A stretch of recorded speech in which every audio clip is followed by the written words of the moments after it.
कहीं ना कहीं सेकंड ऑप्शन चूज करते हैं, तो वहां पर अधिकतर लोगों का, चाहे पत्नी हो पति हो दोनों हो, कहीं ना कहीं पीड़ित कोई ना कोई है। जहां पर अच्छा पति है तो वहां पत्नी खराब है, और जहां पत्नी अच्छी है तो वहां पति खराब है। दोनों में से कोई ना कोई खराब है ही।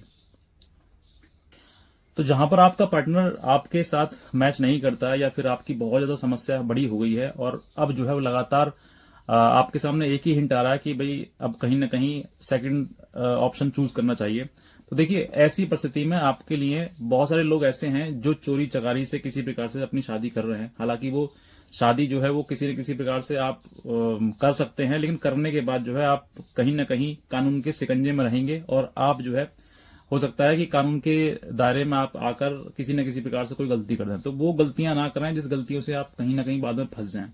तो ऐसी परिस्थिति में आपके लिए जो लोग जिन्होंने शादी सेकंड मैरिज कर भी लिए, चोरी छिपे से कर लिए या फिर बिना तलाक के लिए कर ली है, वो कहीं ना कहीं इस चीज का विशेष रूप से ध्यान रखें कि वो शादी उजागर नहीं होनी चाहिए। अगर उजागर हो जाती है, मैं इस चीज के लिए आपको नहीं कहूंगा कि आप सेकंड मैरिज करें बिना तलाक के, क्योंकि मैं भी कानून से बंधा हुआ हूं। तो आपको जो है सेकंड मैरिज करने से पहले ये चीजें अपनानी है कि आपको तलाक लेना है। अगर तलाक नहीं हो पा रहा है तो सेटलमेंट कर लीजिए, सेटलमेंट के द्वारा आप बाहर निकल सकते हैं शादी से। और अगर नहीं हो रहा है तो देखो आज के टाइम में बहुत सारे लोग चोरी छिपे ये सब चीजें कर रहे हैं, जो कि एक गलत तो है ही, लेकिन कहीं ना कहीं अगर जब कानून से चीजें नहीं हो पाती हैं तो कहीं ना कहीं वो स्टेप ले रहा है, वो रिस्क ले रहा है कि भाई जो होगा सो देखा जाएगा।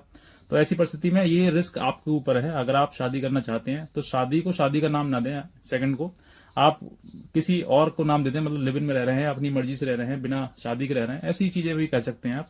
लेकिन आप शादी करने के बाद सेकंड अगर मैरिज कर रहे हैं तो आपका ये रिस्क है, ये आप ले सकते हैं कानूनी रूप से। अगर आप ये चीजें सिद्ध हो जाती हैं किसी प्रकार से, वो महिला जो आपकी फर्स्ट वाइफ है वो अगर सिद्ध कर देती है किसी प्रकार से कि आपको आपने चोरी छिपे शादी करी है या फिर शादी करके रह रहे हैं किसी और के साथ में, तो फिर कहीं ना कहीं आपको पनिशमेंट मिल सकता है।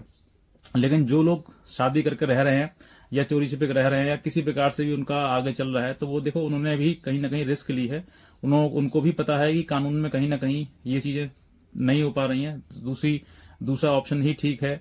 तो फिर वो व्यक्ति जो है वो अपना रिस्क लेते हुए आगे बढ़ रहा है। कहते हैं ना जिस एक प्रकार से चोरी, जैसे चोरी होती है, चोरी का मतलब ये है कि पकड़ गए तो जेल है और नहीं पकड़े तो बाहर है। तो ऐसी परिस्थिति में ये आपको डिपेंड करना है, ये आपके ऊपर डिपेंड करता है कि आप इस रिस्क को लेना चाहते हैं या फिर नहीं लेना चाहते हैं। सेकंड मैरिज कंप्लीट वीडियो देखने के लिए आप इसी वीडियो के नीचे डिस्क्रिप्शन में एक लिंक दिया हुआ है, उस लिंक पर आप क्लिक करेंगे तो पूरा वीडियो आप देख पाएंगे, जिसमें कि आपको पूरी जानकारी मिलेगी और पूरी हर प्रकार से आपको डिटेल मिल जाएगी।